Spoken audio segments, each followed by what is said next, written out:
Bueno, muy buenas tardes para todos. Muchas gracias como siempre por su puntualidad, por su asistencia. Profe Luz Marina, bienvenida nuevamente. Cuando su merced considere, podemos arrancar la sesión de hoy.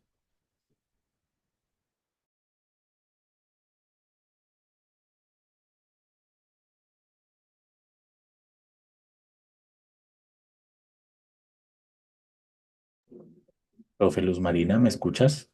Sí, muchísimas gracias, Ricardo, muy amable. Claro que sí. Listo, entonces vamos a dar inicio.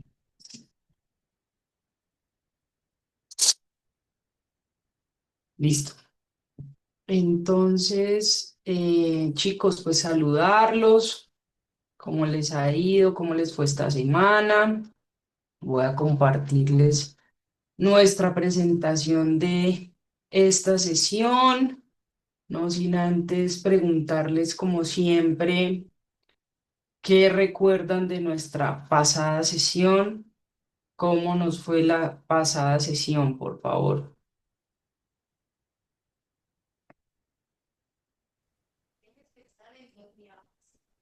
Doctora, buenas noches. Hola, ¿cómo estás? ¿Cómo vas? Viendo, buenas noches para todos los compañeros, compañeras. Bueno, en la clase anterior hablamos un poco de los enfoques de la prevención, ¿no? Desde las teorías criminológicas, que se dice, estas tienen tres tipos, de prevención primaria, secundaria y terciaria. Bueno, que en la prevención primaria nos enfocamos sobre todo al tema de aquellos factores, ¿no? Donde pueden ser sociales o pueden ser situacionales, donde se puede prevenir o eventualmente se podría presentar la comisión de una actividad delictiva. En la secundaria decíamos que esta se debe enfocar a las poblaciones vulnerables, ¿sí? Bueno, allí encontramos diferentes grupos que por sus condiciones pues, pueden ser vulnerables de esa comisión delictiva. Y en la terciaria, pues que esta actúa ya una vez pues se tiene ya conocimiento que se consumó una actividad delictiva y empieza a operar esta prevención terciaria, especialmente pues digamos que tiene que ver ya con el tema de la persecución penal, lo podemos decir así, la hacha penal, la pena y demás condiciones que surgen allí después de la comisión delictiva. Listo, muchísimas gracias, Jorge. ¿Alguien más que quiera intervenir y contarnos qué se acuerda de la clase pasada?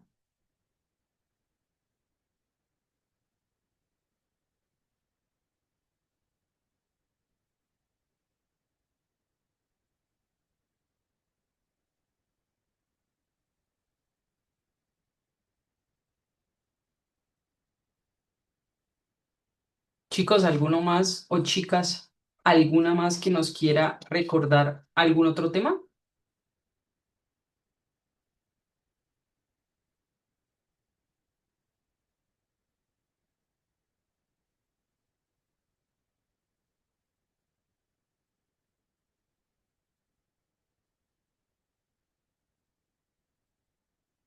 ¿No? Listo, entonces vamos a iniciar con nuestra presentación para el día de hoy. Y quiero empezar con un tema que puso de presente la clase pasada, Adriana. Y Adriana nos hacía una pregunta, o sea, hacía una reflexión sobre por qué en algunos países funcionan pues medidas drásticas, medidas autoritarias, diríamos de alguna manera. Entonces, pues nada, traje como varios puntos para que tengamos en cuenta cuando se nos presente ese tipo de análisis y que sean como herramientas claves que nos ayuden a ese tipo de discusiones porque se presentan constantemente. Eh, ¿Por qué esas políticas criminales basadas en castigos corporales o pena de muerte no son políticas públicas eficaces ni legítimas? La primera, porque la política criminal no se mide solo por su eficacia, sino por su legitimidad. Eso, porfa, nunca se les olvide y acuérdense que eso va enmarcado dentro de un Estado democrático.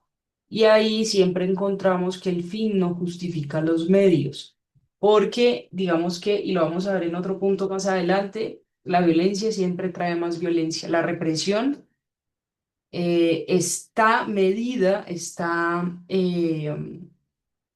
comprobada que al final es un boomerang. Retorna siempre con peores condiciones. Nosotros acá en nuestro país lo hemos vivenciado.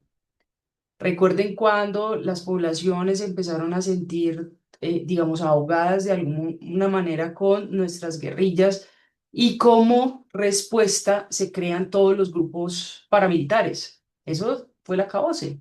Eso trajo más violencia, no resolvió el problema. Autores como Ferrajoli y Zaffaroni recuerdan que la política penal en un Estado de Derecho tiene límites infranqueables: la dignidad humana, la proporcionalidad del castigo y la racionalidad del poder punitivo. Lo hablábamos, China, Irán, Singapur pueden exhibir tasas bajas de criminalidad, pero lo hacen bajo un modelo autoritario de control, no bajo una política criminal democrática.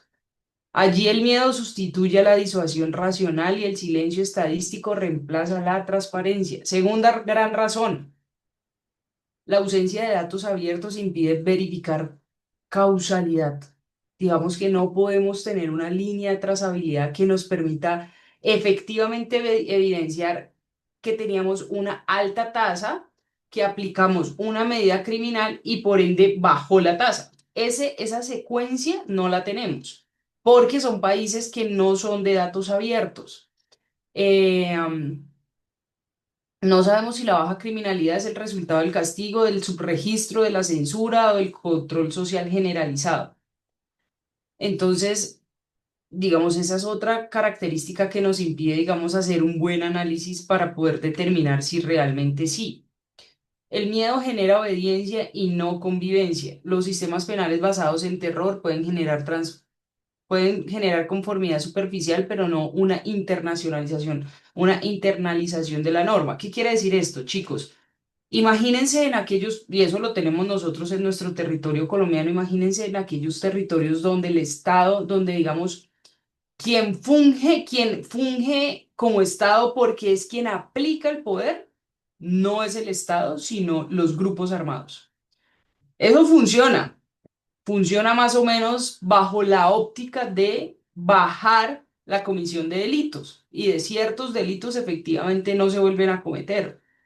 Pero esa represión no lleva, digamos, a un desarrollo pleno o no lleva a una convivencia plena. Eso es simplemente represión autoritaria.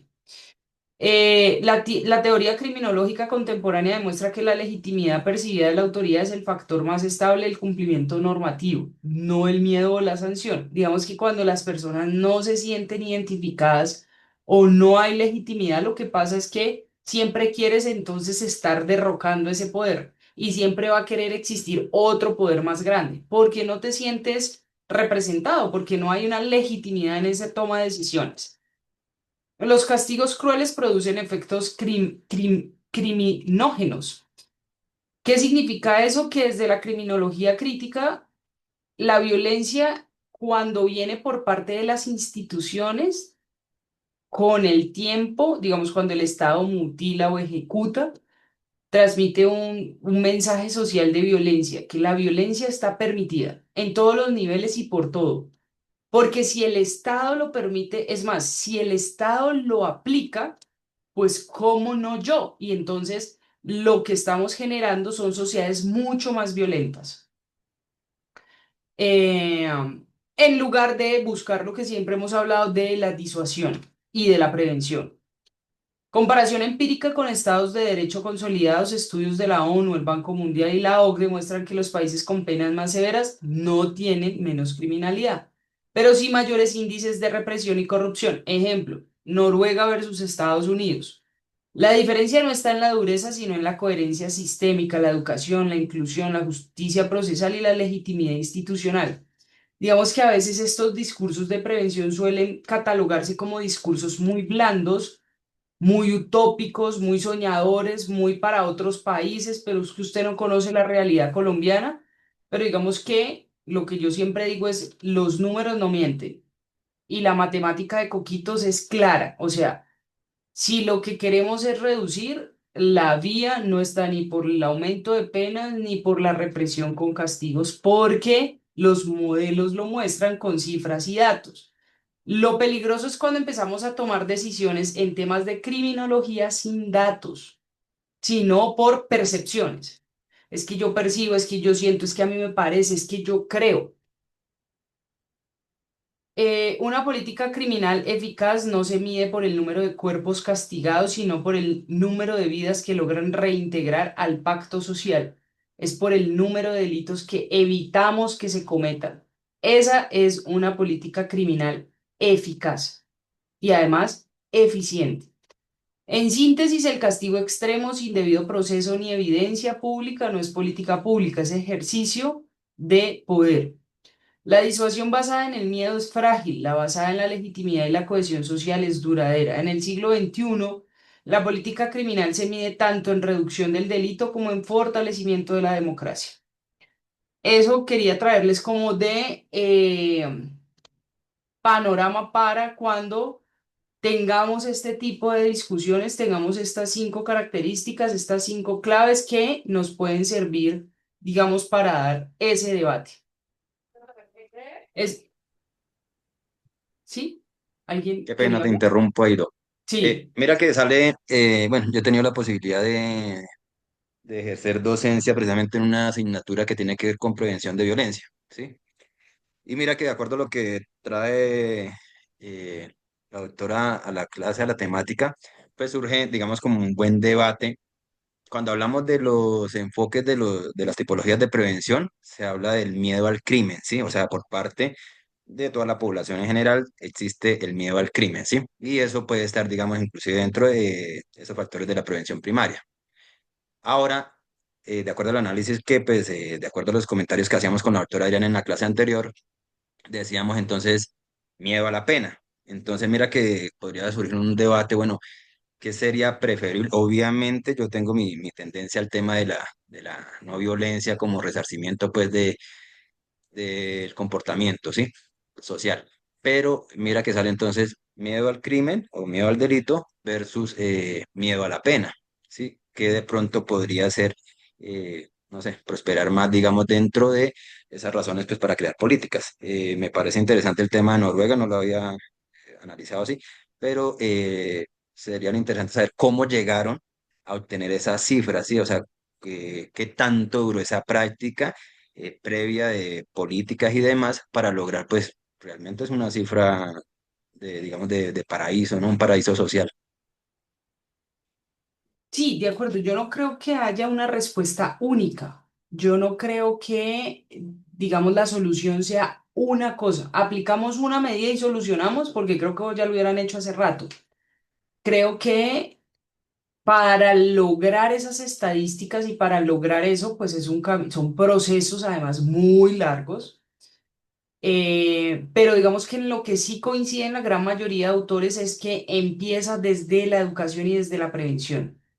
Digamos que muy difícilmente vas a encontrar un académico porque los datos no lo referencian que trate de solucionar un problema social, porque finalmente a eso es que nosotros apuntamos a solucionar esos problemas sociales a través de nuestra política con represión o con aumento de penas. ¿Por qué? Porque ya lo hicimos. Ese laboratorio ya se hizo, ya se intentó, ya lo practicamos y no funcionó. Mientras que hay otra cantidad de países que lo que han hecho es intentar medidas de prevención y de, digamos, problemas estructurales, resolverlos de raíz a través del diálogo social, del trabajo social, de la educación y de la prevención, y eso ha dado mejores resultados. ¿Eso es fácil? Pues con toda la razón no es fácil. Eso es utópico, un tanto utópico, porque además cuesta un montón de billete, que si lo comparas versus cuánto nos cuesta todo el sistema penitenciario y toda nuestra política de criminalidad, podría pensarse en términos de costo, porque eso es uno de los temas que traigo para hoy, pero digamos que a eso hay que apuntarle. Lo que pasa es que la pregunta de siempre es qué tan dispuestos nosotros como sociedad estamos de hacer eso, porque eso para los tomadores de decisiones, para los hacedores de política pública, pues eso no trae réditos, eso no trae compensación, eso no se vende bien. Entonces, he ahí, digamos, como el clic que uno necesitaría hacer. Y digamos que parte de eso es que nosotros empecemos a cambiar la mentalidad de que la mano dura funciona. No con eso quiero significar que el tema del libertinaje es lo ideal, sino el tema de resolver los problemas sociales de fondo y el tema de prevención. Es lo que nos va a resolver a futuro. Listo. Íbamos en la criminalización primaria y seguíamos con la criminalización secundaria, que es la que se refiere a cómo el sistema selecciona, procesa y sanciona a quienes infringen la norma penal. Así como tuvimos prevención primaria, secundaria y terciaria, igual tenemos criminalización. Digamos que en esta criminalización, los países desiguales reproducen esas desigualdades en sus sistemas penales. La justicia es más rápida para el pobre que para el poderoso. Eso pasa en Colombia y pasa en todas partes donde las políticas criminales están desequilibradas. Digamos, no hay ese equilibrio del que estamos hablando. El pobre es capturado, procesado y sancionado con eficiencia, el poderoso rara vez llega a juicio. La política de administración de justicia debería concentrarse en tres ejes: garantizar independencia judicial y debido proceso, asegurar igualdad de acceso a la justicia y desarrollar mecanismos de resolución alternativa de conflictos como mediación, conciliación, justicia restaurativa. Sin embargo, digamos que así no funcionan nuestros sistemas penales, por lo menos en Latinoamérica. Esa es nuestra criminalización secundaria. El cierre, digamos, que tenemos es la formulación de la política criminal, es el punto donde las ideas se vuelven poder y el poder se vuelve norma. Es la fase más reveladora del pensamiento penal de un Estado. En ella no solo se decide cómo enfrentar el delito, sino también qué tipo de sociedad se quiere construir. Una que previene o una que castiga o una que transforma. Digamos que también habían varios espacios en las clases donde hablábamos del tema de la transformación de mentalidades y de la transformación del sistema. En esas bases de política pública me interesa que veamos todo el tema de el diagnóstico de gestión de la información en la política criminal en el país, el conocimiento como poder penal. En política criminal, la información no solo se describe la realidad, sino que la produce. Lo que se mide define qué se considera delito y qué se invisibiliza. Pero nosotros tenemos un problema, chicos, muy tenaz cuando vamos a tomar decisiones en políticas públicas en general. Pero digamos que acotado al tema de política pública criminal, tenemos tres problemas donde ese déficit de información pues se hacen como más evidentes. Uno es que tenemos una fragmentación institucional. Por un lado van los datos de la policía, entonces todo lo que tiene que ver con capturas. Por otro lado va todo el tema de datos de fiscalía, con todo el procesamiento, digamos, de ellos. Por otro lado, diferente, digamos, no articulado, va todo el tema del IMPEC. Tenemos otro gran fuente de información que es el DANE y otra gran fuente de información que es el Ministerio de Justicia y del Derecho. Estas múltiples fuentes que además no se conversan, porque eso es lo segundo que pasa, y que no tenemos datos no interoperables. Es decir, que estos datos no se conversan, no sabemos que esa persona que se captura, cómo se judicializa, finalmente cómo la está tramitando el DANE y finalmente si hace parte de las estadísticas del Ministerio de Justicia. Eso no existe en este país. Y eso genera una fragmentación en la información que no nos permite tener datos digamos, de toda la cadena para poder tomar decisiones. Y eso, digamos que impacta necesariamente en la falta de trazabilidad del ciclo de vida del delito. Cuando el Estado no conoce su delito, legisla a ciegas. Es como la frase para que dejemos ahí como en el ambiente. Quería mostrarles el tema del, por si digamos no nos acordamos y quería traerlos a colación el tema del ciclo de la vida del delito, para que pensemos en los datos, cómo está, cómo digamos esto se une. Digamos, el ciclo del delito para referirse al recorrido completo que sigue un hecho delictivo desde su génesis social hasta su eventual sanción o impunidad, porque esa tampoco la tenemos. Es decir, tampoco tenemos cuándo se captura, cómo se procesa y finalmente en qué termina. Digamos, esa trazabilidad, no hay como una plataforma que nos la pueda mostrar. Entonces, podemos dividirlo, ese ciclo del delito, en 6 momentos. Gestación social del delito, comisión del delito, denuncia e investigación, detección institucional, judicialización y decisión judicial, ejecución de la pena y reinserción o reincidencia. Esos datos, digamos, en todo ese ciclo no los tenemos. ¿Y eso qué nos, digamos, qué nos dificulta?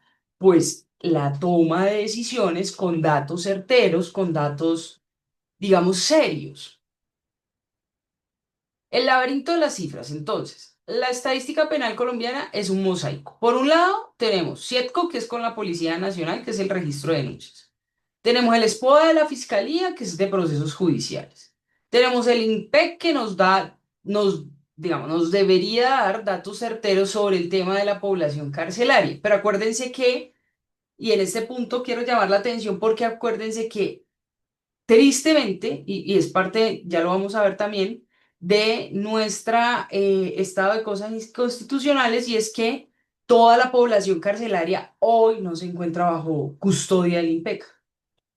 Y el DANE, que tiene unas encuestas de victimización. Entonces, ningún sistema de estos que hemos mencionado, o digamos de estas plataformas que recogen información sobre nuestra política criminal, cubre el ciclo completo de la criminalidad. No, no lo tenemos.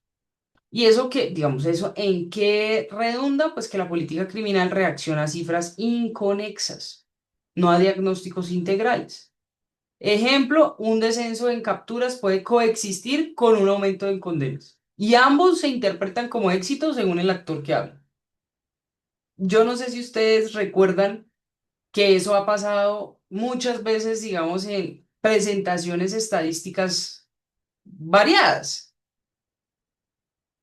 Eso nos ha pasado. De la estadística al sentido. Problemas estructurales, la información no se usa para aprender, sino para justificar decisiones. Claro, como tenemos ese mosaico infinito de información, lo que yo necesito es justificar X o Y idea que se me ocurrió. Entonces cojo cifras de acá o cojo cifras de acá o cojo cifras de acá y con eso monto todo mi discurso para hacer un nuevo proyecto de ley o para sacar un nuevo decreto o para hacer algún cambio institucional. Porque cualquier cosa me sirve, porque son tan diversas, existe un mosaico tan infinito y que no se conversa, que coger de cualquier parte está bien y sirve. Lo que deberíamos preguntarnos cada vez que nos acerquemos a este tipo de toma de decisiones serían tres cosas fundamentales. ¿Qué información alimenta las decisiones legislativas? Es decir, ¿de dónde se está tomando esa información? ¿Cuál es la fuente?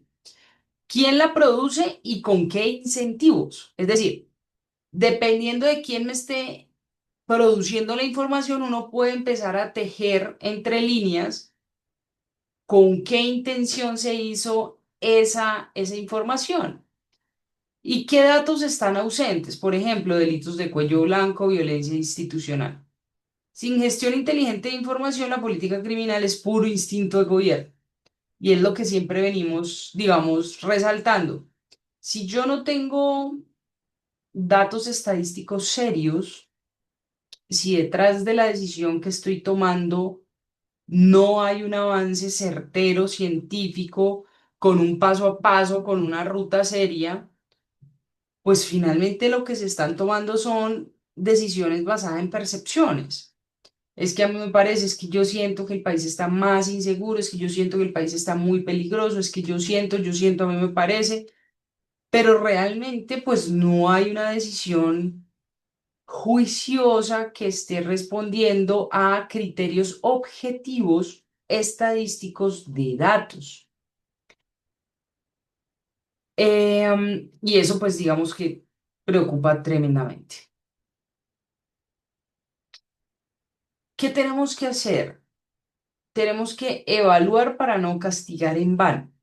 La evaluación en política criminal es la fase más temida. ¿Por qué? Porque desnuda el costo real del castigo. Se evalúa con tres preguntas básicas. Siempre que, digamos, quisiéramos abordar la evaluación de una política criminal, necesitamos saber qué resultados genera la política en términos de eficacia, a qué costo, es decir, la eficiencia, y a qué precio humano y ético, es decir, cuánto nos está costando eso de legitimidad. Evaluar una política penal no es juzgar su intención, sino sus consecuencias. Esto es importante porque y digamos que esto pasa en política pública en general, muchas veces lo que intentamos o lo que, digamos, lo que quisiéramos es reducir X cosas. Digamos, creamos todo un andamiaje institucional, legislativo, político, movilizamos porque queremos, tenemos la intención de reducir X cosa, tenemos la intención de lograr tal objetivo. Acuérdense que las políticas públicas apuntan a la solución de problemas sociales. Entonces, queremos resolver X o Y cosa. Pero cuando hacemos esta evaluación, pues nos damos cuenta que esa intención no se cumplió, porque sus consecuencias fueron otras. Lo que logramos fue otra cosa. Entonces, digamos que tenemos que siempre tener ese norte súper claro.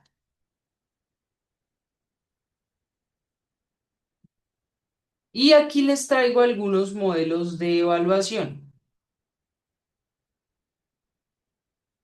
Tenemos, digamos, como varios tipos según el momento. Entonces, tenemos una evaluación ex ante que predice el impacto antes de aprobar la política. Eso rara vez se hace. Esto, digamos, esta evaluación existe en Colombia en temas ambientales y a veces lo aplica y son un tanto juiciosos.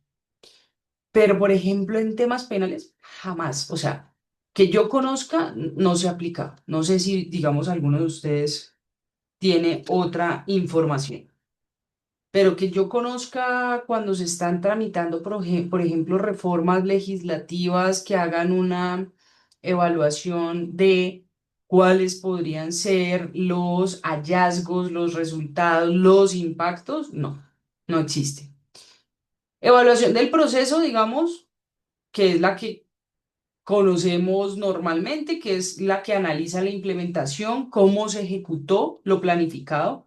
Es decir, cuando yo diseñé algo, cómo esa implementación se dio y al final, digamos que yo evalúo esa implementación.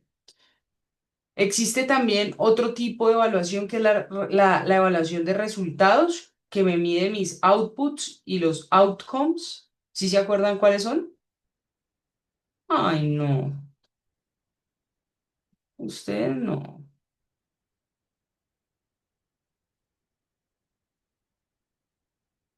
¿No? ¿Ninguno? Ay, no, no. Miren, fácil para que se lo graben. Los outputs son los que están relacionados directamente con la aplicación. Y los outcomes, digamos, son los que vienen añadidos. No los resultados directos, sino los que vienen como añadidos a la implementación. Esa es una buena metodología para que lo tengan ahí como en. digamos, fresquito. Tenemos otra evaluación que esa hemos hablado bastante, que es la evaluación de impacto, que busca la causalidad. La política causó el cambio que estábamos buscando. Esa es de largo aliento. Acuérdense que impacto es de largo aliento, superior a 10, 15, 20 años. Y la de resultados sí es de corto plazo, es lo que rápidamente me puede arrojar. En política criminal la evaluación de impacto es difícil. Eso ya lo hemos hablado. Pero digamos que aquí me quiero centrar en por qué a veces es tan difícil realizar esta evaluación de impacto. ¿Por qué es difícil? Porque falta, digamos, la primera reto que tenemos cuando evaluamos política pública en temas de impacto es porque no se aplicó totalmente. Porque esa política que nosotros diseñamos se ha aplicado de formas parciales o se ha aplicado de forma dispersa. Lo segundo, porque han habido intervenciones múltiples, digamos, porque no solo ha existido mi política criminal, sino que además hubo un programa de subsidios, porque además hubo un programa de el DPS, porque además hubo un programa en territorio determinado que lo íbamos a hacer de la alcaldía, de la gobernación, porque hubo un programa de intervención psicosocial, etcétera, de intervenciones que confluyen en un mismo momento, en un mismo territorio, y eso nos impide muchas veces hacer un debido impacto, una debida evaluación de impacto, porque no sabemos a qué intervención estatal se le atribuye, por ejemplo, una mejoría en cifras. ¿Me hago entender esa idea? Sí, te escucho, Alejandro. Buenas noches, profesora, igual compañeros. No solamente quería saber si tiene usted conocimiento a la aplicación de, por ejemplo, el método Blueg o el método Burgess en prognosis criminal, como para poder determinar si cierto tipo de características en población privada de libertad puede cometer delitos o puede reincidir, como una política ex ante. Pero cuando te refieres a que si le aplicamos esa metodología, ¿nos serviría como para revisar un diagnóstico, Alejandro? No como diagnóstico como tal, sino como estadística que permita inferir si una persona con ciertas características va a cometer un delito, podríamos Nuevamente. pensar al salir de la cárcel. Y con base en ese dato que nos arroje, poder diseñar política pública, ¿es tu pregunta? Si nos serviría así. Exactamente. Sí, digamos que para la evaluación ex ante no hay una metodología única. Digamos que lo que nos pide la racionalidad, digamos, lo que nos pide el deber ser es que antes de realizar alguna política pública criminal pudiéramos advertir los posibles impactos o resultados que eso nos daría eh, en el diseño, o sea, cuando estamos diseñando, en la fase de diseño. Porque eso ¿Sabe nos usted de permite. algún caso? No, no, por eso te digo, no, no, yo no conozco acá en Colombia casos donde hayan aplicado evaluación ex ante a política criminal. Ok, ok, está bien, No, gracias. no conozco. En política criminal la evaluación de impacto, pero digamos que lo que decía Alejandro y que me parece importante rescatar es que es el deber ser y que en temas, por ejemplo, ambientales sí lo están haciendo. Es uno de los requisitos, de hecho, para licencias ambientales. Entonces, digamos que podríamos hacer algún tipo de analogía que sería muy interesante, eh, siquiera para ejercicios académicos, ¿sabes? Y lo tercero iba en la línea de esa evaluación de impacto, ya cuando lo aplicamos, cuando está implementada esa política pública, y es la influencia, digamos, es otra de las barreras, es otra de las dificultades por las cuales realizar evaluación de impacto en políticas en general es muy complejo, y es por la influencia del contexto social y mediático. Esa influencia de ese contexto muchas veces nos cambia los indicadores y las variables, y cuando vamos a hacer esa evaluación de impacto, pues es muy difícil aislarlas para saber realmente de esa evaluación de esa política pública que aplicamos, si sí funcionó o si no funcionó, o si ese impacto le es atribuible a esa política pública. Ejemplos claros. Por ejemplo, chicos, nosotros diseñamos una política criminal para determinados departamentos, por ejemplo, por ejemplo, territorios PEDET, para intentar generar reducción en X tipo de crimen. Y cuando vamos a hacer a los 10 años, 15 años, una evaluación de impacto, nos damos cuenta que pasaron varias cosas en ese tiempo. Una, que en esos territorios PEDET, por ejemplo, no solo se aplicó esta política pública criminal, sino que además hubo una intervención en infraestructura por parte de, el Viceministerio de Aguas, por darles un ejemplo. Y analizamos que estas comunidades, en la gran mayoría de estos territorios, se empezó a viabilizar el tema de acueductos veredales, por darles un ejemplo. Y adicionalmente, dentro de ese análisis de impacto, nos damos cuenta que llegó la Agencia de Desarrollo Rural con unos proyectos de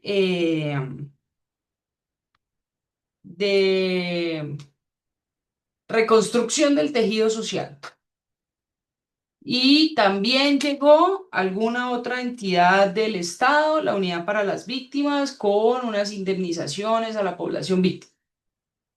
Entonces, al final, ¿a quién le atribuimos el descenso en el número de la comisión de delitos?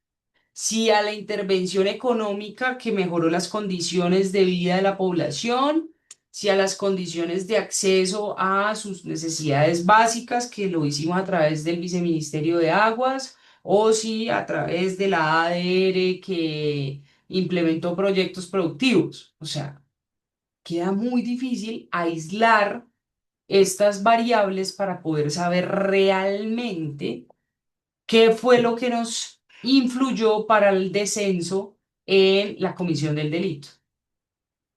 A eso es que hace, digamos, el llamado este tipo de evaluaciones, porque son muy complejas de aplicar. Pero digamos que siempre el llamado es: hay que hacerlo, hay que hacerlo, hay que intentarlo. La ausencia de evidencia. En Colombia la política penal opera por reacción, no por análisis. Entre 2000 y 2024 se aprobaron alrededor de 120 reformas penales o penitenciarias, pero menos del 5% tuvo estudios técnicos. Digamos, estas son cifras muy impactantes, porque lo que hemos venido diciendo es que no deberíamos tomar decisiones sin estos estudios que nos permitan abordar y saber que realmente lo que se necesita hacer es lo que estamos haciendo. La consecuencia, digamos, de esas decisiones sin estudios técnicos, pues es la inflación penal y la crisis penitenciaria en la que estamos hoy sumidos. El estudio de impacto legislativo debe institucionalizarse como requisito constitucional. Digamos, este es como el aporte de la idea central de toda esta charla, y es, mire, ¿qué sería súper importante? Que no se pudieran sacar reformas penales o penitenciarias o, digamos, de política pública criminal sin estos estudios. Y eso podría ser, digamos, un requisito como lo tiene cualquier tipo de norma especial. Imagínense una ley estatutaria que necesita no 4 debates, sino 8 debates. Entonces, asimismo, establecer unos requisitos de rango constitucional, o por lo menos de rango legal estatutario, que permitan que este tipo de reformas no se tomen a la ligera, sino que se basen siempre en unos estudios previos que permitan viabilizar digamos, su operación, su operatividad, que permita viabilizar que va a ser efectivo para lo que se está planteando. Porque de lo contrario, mientras estos estudios no se institucionalicen a través de cualquier mecanismo, pues lo que vamos a seguir teniendo son reformas, reformas, reformas que además no se articulan y no crean la sombrilla de la que hemos hablado en la política pública criminal, sino que son reformas parciales que obedecen más a otros intereses, digamos, coyunturales, que, digamos, dan respuestas momentáneas a problemáticas momentáneas y no, digamos, de fondo a problemas estructurales que son los que van a mantenerse en el tiempo. Chicos, un punto que a mí me parece que es muy importante que tengamos en el radar cuando hablamos de política pública criminal y es el análisis de los costos y beneficios. Digamos, esto es toda una rama en política pública y es el tema de la economía política del castigo. Cada decisión penal tiene un costo oculto. Fiscal, que es todo el tema de presupuesto carcelario, tiene un costo que es social, que es una exclusión y una estigmatización a determinados grupos poblacionales o determinados actores. Tiene una oportunidad que son recursos desviados de la prevención. Digamos que todo lo que nosotros le deberíamos estar inyectando a prevención, pues se lo inyectamos a temas carcelarios y penitenciarios. En Colombia el costo promedio por persona privada de la libertad supera los 22 millones anuales sin contar inversión en infraestructura ni en costo social, porque si lo hacemos así, sobre todo el costo en infraestructura nos estaría rondando como los 32, 33 millones de pesos por persona. Ahora bien, el diseño de programas de prevención para que no lleguemos allá, ¿cuánto nos cuesta? Entonces, digamos que si nosotros hacemos un balance de cuánto nos cuesta sostener una persona privada de la libertad en un centro carcelario versus cuánto nos cuesta hacer prevención temprana, digamos, de esa primaria que hablábamos, incluso de la secundaria, pues digamos que los costos no son absurdos y son totalmente viables. El castigo caro y el castigo ineficaz son las dos caras de un estado irracional. Eh, Porque no se nos olvide que parte de esa, a ver, parte de esos costos que nosotros no estamos invirtiendo en prevención, luego sí o sí nos toca sacarlos para penitenciario, para carcelario. Y digamos que ahí es como esas economías bobas que uno hace también en la vida normal de uno que por ahorrarse unos pesos compra algo más barato, pero le dura 15 días, mientras que lo más caro le hubiera durado meses. La misma, es la misma economía de la que estamos hablando.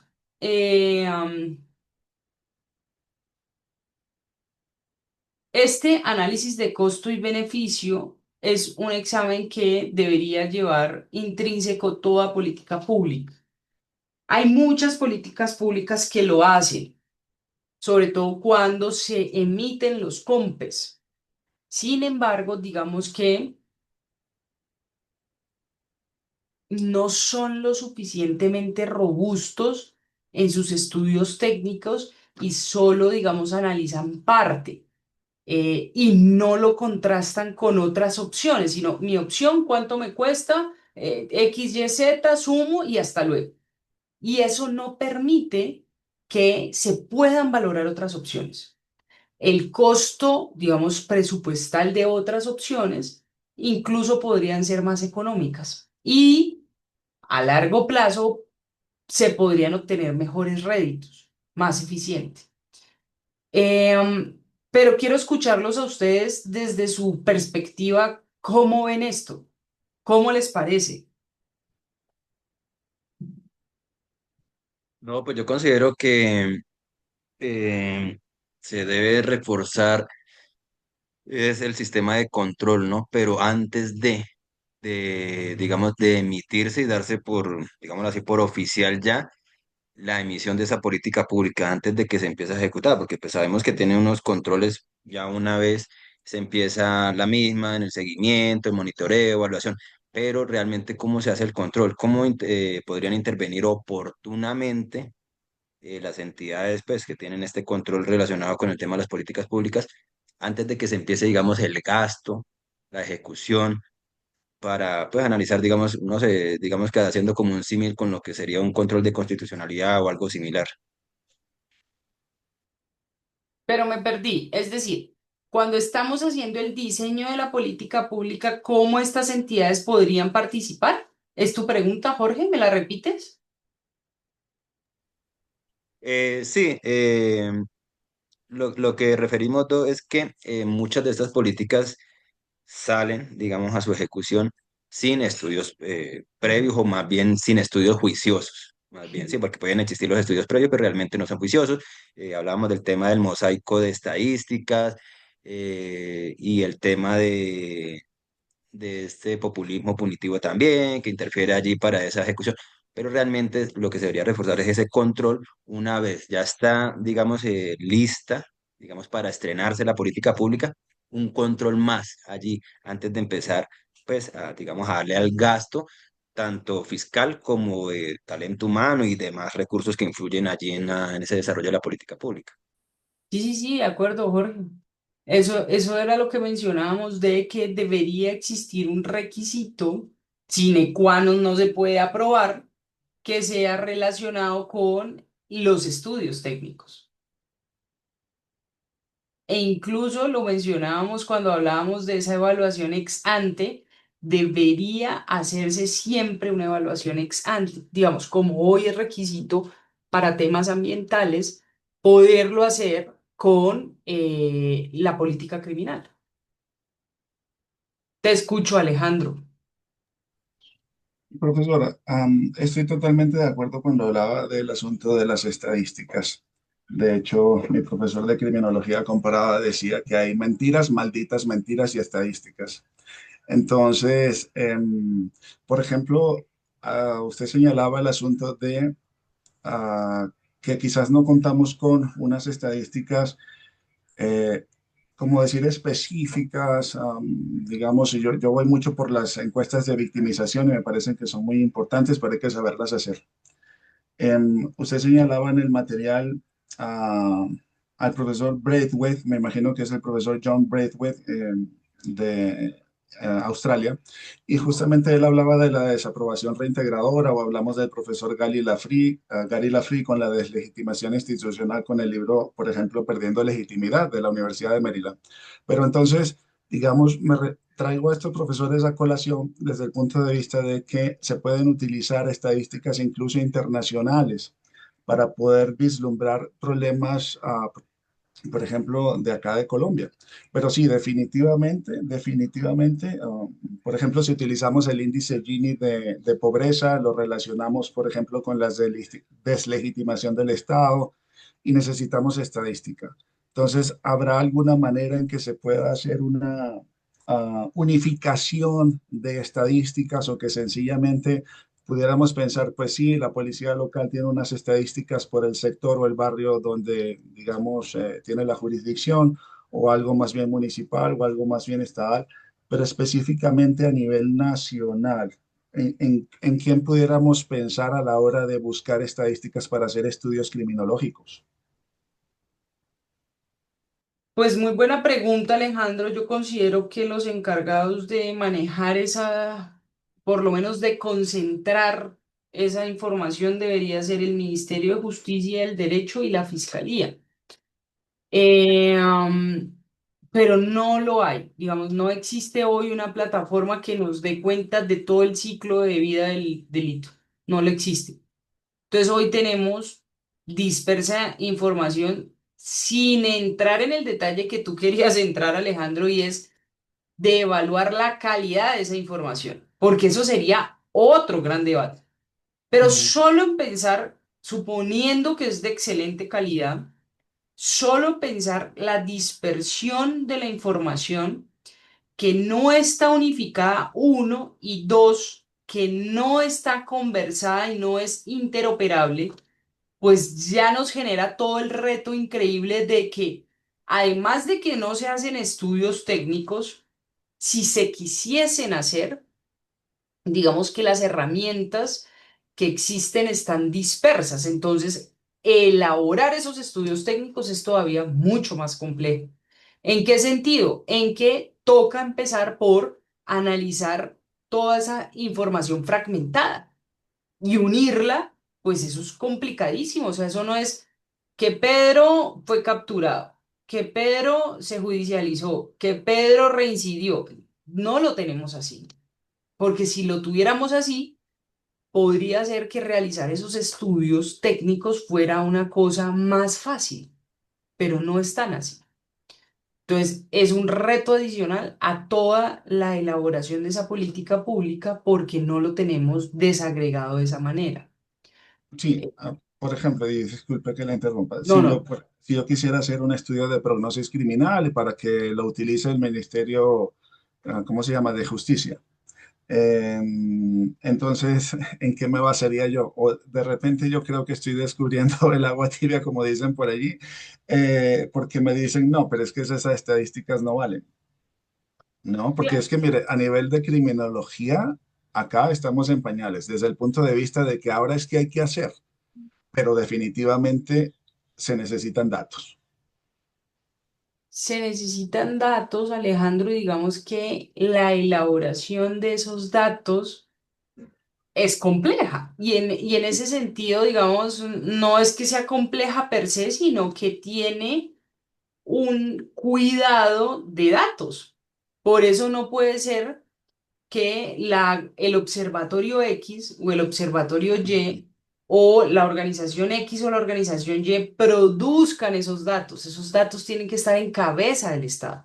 Y no Así es. solo tienen que estar en cabeza del Estado, sino que tienen que cumplir con toda la rigurosidad técnica de la producción de esos datos, del cuidado de esos datos y del mantenimiento de esos datos y de la, digamos, de la manipulación adecuada de esos datos, porque otra cosa que suele suceder también es, ok, logramos los datos, pero no los usamos para lo que es, sino que los manipulamos dependiendo del interés que queramos. Entonces los presentamos de forma errada, no porque el dato esté bien, sino porque la interpretación del dato se hace mal. Ujú. Sí, por ejemplo, sería buenísimo hacer un estudio de prevención situacional del delito en turistas que visitan Bogotá en determinado tiempo y que, digamos, estén en cierta zona de la ciudad. Pero, digamos, esos datos los pudiera hacer uno. Entonces, va a tocar también desde ese punto de vista algo más micro que uno mismo pueda, por medio de entrevistas o encuestas de victimización, hacerlo. Pero sí, toca sacar los datos que sean confiables, definitivamente. Exactamente. Y digamos que esa confiabilidad del dato que tú hablas, Alejandro, pues no puede recaer en particulares, por ejemplo, porque lo primero que uno va a pensar es que el particular tiene unos intereses en la manipulación de esos datos.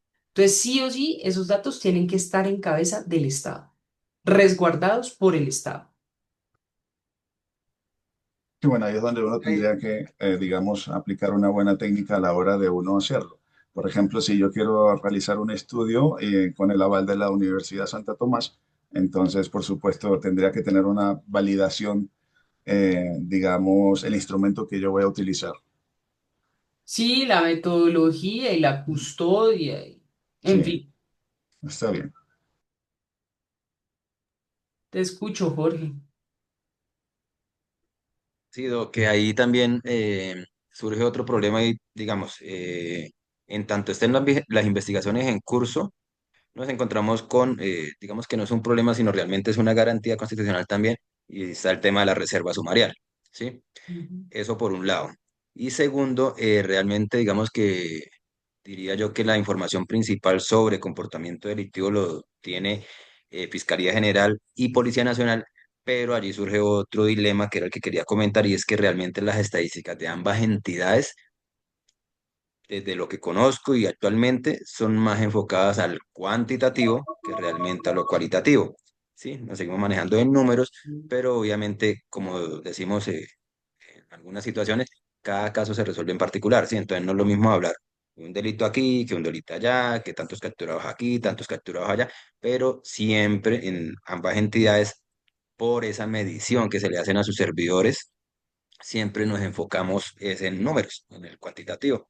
Y se debería, voy a usar esa palabra, cualificar esos datos estadísticos de mejor manera, pues para tener ese comportamiento como un estudio previo, ¿no? Sí, de acuerdo.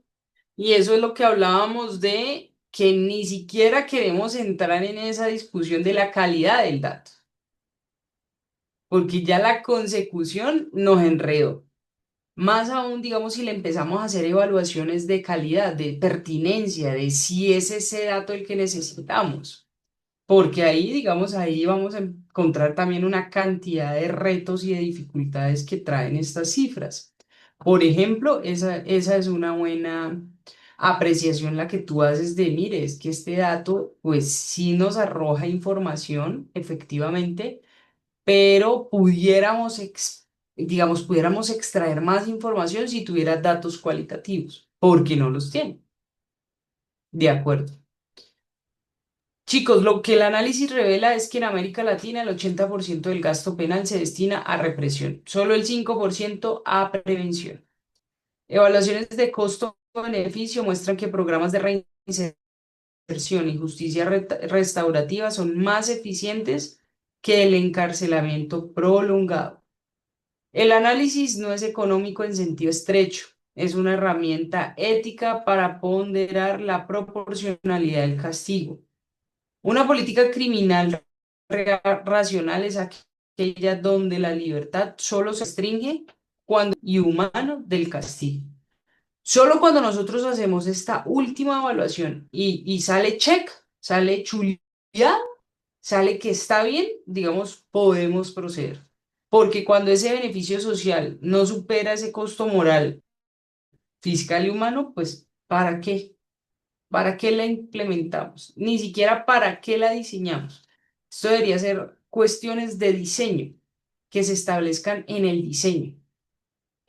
Chicos, creo que podemos dejar, Dios permita, nos vemos dentro de 15. Nada, pues muchísimas gracias. Espero que tengan unas excelentes 2 semanas y que Dios nos permita vernos próximamente. Muchísimas gracias por la atención, por la participación. Es muy importante para mí que participe. Entonces, nada, pues muchísimas gracias. Gracias a usted, profesora. Gracias, doctora. Buenas noches. Gracias, Muy buena doctora. noche para Feliz todos. noche. Que Que descansen. tenga Gracias. buena noche, doctora. Igual para ustedes, Gracias, chicos buenas y noches. chicas. Chao, que descansen.